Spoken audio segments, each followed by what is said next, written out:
बिस्मिल्लाहिर्रहमानिर्रहीम। मेरे प्यारे दोस्तों, आज हम बनाएंगे बहुत ही मज़ेदार साबत मसर की दाल रेस्टोरेंट स्टाइल के साथ। उम्मीद करता हूँ मेरे प्यारे दोस्तों आपको साबत मसर की दाल बहुत पसंद आएगी। इसकी रेसिपी को जानने के लिए वीडियो को आखिर तक लाजमी देखिएगा। उम्मीद करता हूँ मेरे प्यारे दोस्तों आपको बहुत मजा आएगा। और जिन मेरे प्यारे दोस्तों को रेस्टोरेंट के खाने या बाजारी खाने खाना बहुत पसंद हो, अब उन्हें अच्छा खाना खाने के लिए रेस्टोरेंट पे जाने की बिल्कुल भी जरूरत नहीं है। आप मेरी रेसिपीज को फॉलो करके इजीली परफेक्टली रेस्टोरेंट जैसा खाना घर में बनाकर खा सकते हैं। उम्मीद करता हूँ मेरे प्यारे दोस्तों आपको मेरी सारी रेसिपीज बहुत पसंद आएंगी।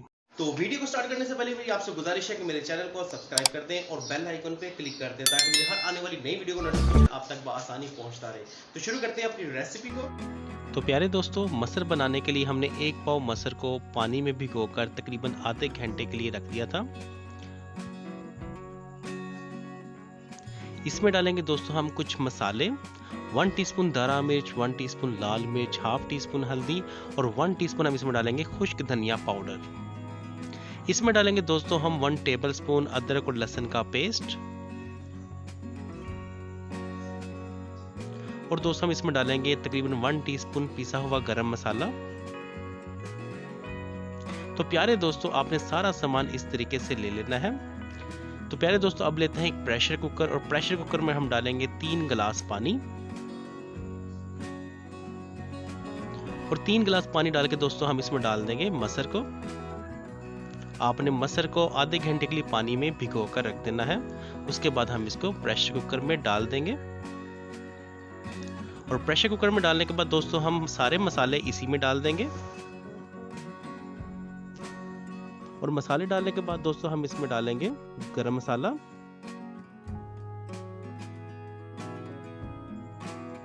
उसके बाद दोस्तों हम अदरक और लहसुन का पेस्ट भी इसमें डाल देंगे और इसको चम्मच की मदद से हम अच्छे से मिक्स करके इस प्रेशर कुकर को तकरीबन 20 मिनट के लिए चढ़ा देंगे। जब ये सीटी बोलेगी तो आपने सीटी बोलने के बाद 20 मिनट तक प्रेशर कुकर को चूल्हे पर चढ़ा देना। तो नहीं प्यारे दोस्तों, 20 मिनट गुजर चुके हैं और माशाल्लाह से बहुत ही अच्छे तरीके से हमारे जो मसर हैं वो गल गए हैं। अब हम इन्हें कढ़ाई में डाल लेंगे दोस्तों और कढ़ाई में डालने के बाद दोस्तों हम इसको लगाएंगे तड़का। आपने इसको हल्की आंच पर तकरीबन 3 से 4 मिनट आपने इसको पकाना है। उसके बाद दोस्तों हम दूसरी साइड पे इसका तड़का लगाएंगे। तो प्यारे दोस्तों, तड़का लगाने के लिए हमने लिया है 2 टेबलस्पून धनिया।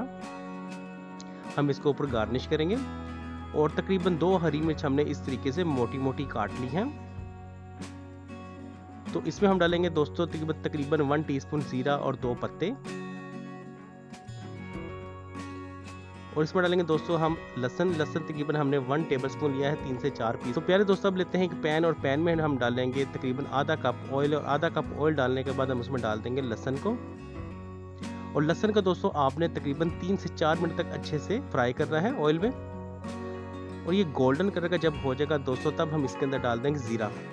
तो आपने इसको मीडियम फ्लेम पे फ्राई करना है। हमने इसको डार्क ब्राउन बिल्कुल भी नहीं करना और ना ही हमने इसको जलाना है। हम इसको सिर्फ सुनहरी रंग का करेंगे, गोल्डन कर लें या आप उसको लाइट ब्राउन कर लें। तो आपने तकरीबन 3 से 4 मिनट तक अच्छे से लहसुन को इस ऑयल में तड़का लगाना है। जब ये दोस्तों लाइट ब्राउन कलर का हो जाएगा तब हम इसमें डाल देंगे जीरा। तो नहीं प्यारे दोस्तों, बहुत ही अच्छे से हमारे लाइट ब्राउन कलर के हो गए हैं। अब हम इसमें डाल देंगे जीरा और 2 पत्ते। इसको भी हम तकरीबन 1 मिनट तक हम इसको तड़का लगाएंगे और उसके बाद इसमें डाल देंगे हरी मिर्च। तो माशाल्लाह से बहुत ही अच्छी खुशबू आ रही है। तो ले प्यारे दोस्तों, हरी मिर्च भी डाल दी है। तो अब हम इसको इसी तरीके से दाल के ऊपर डाल देंगे। तो ले माशाल्लाह से देखें दोस्तों कितनी खूबसूरती इसके अंदर आई है। तो आपने इसको चम्मच की मदद से अच्छे से मिक्स कर लेना है। तो ले दोस्तों, माशाल्लाह से हमारे साबत मसर बनकर बिल्कुल तैयार हो गए हैं।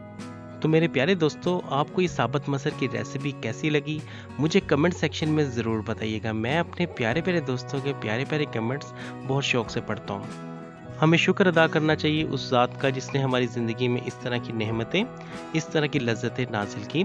मेरी दुआ है अल्लाह ताला से कि अल्लाह ताला मुझे और आपको ऐसे ही अच्छे अच्छे खाने बनाने की और खाने की तौफीक अता फरमाए। उम्मीद करता हूँ कि आपको हमारी आज की रेसिपी बहुत पसंद आई होगी। ऐसी ही मज़ीद अच्छी अच्छी रेसिपीज को जानने के लिए मेरे चैनल को सब्सक्राइब कर दें और बेल आइकन पे क्लिक कर दें ताकि मेरी हर आने वाली नई वीडियो का नोटिफिकेशन आप तक बआसानी पहुंचता रहे।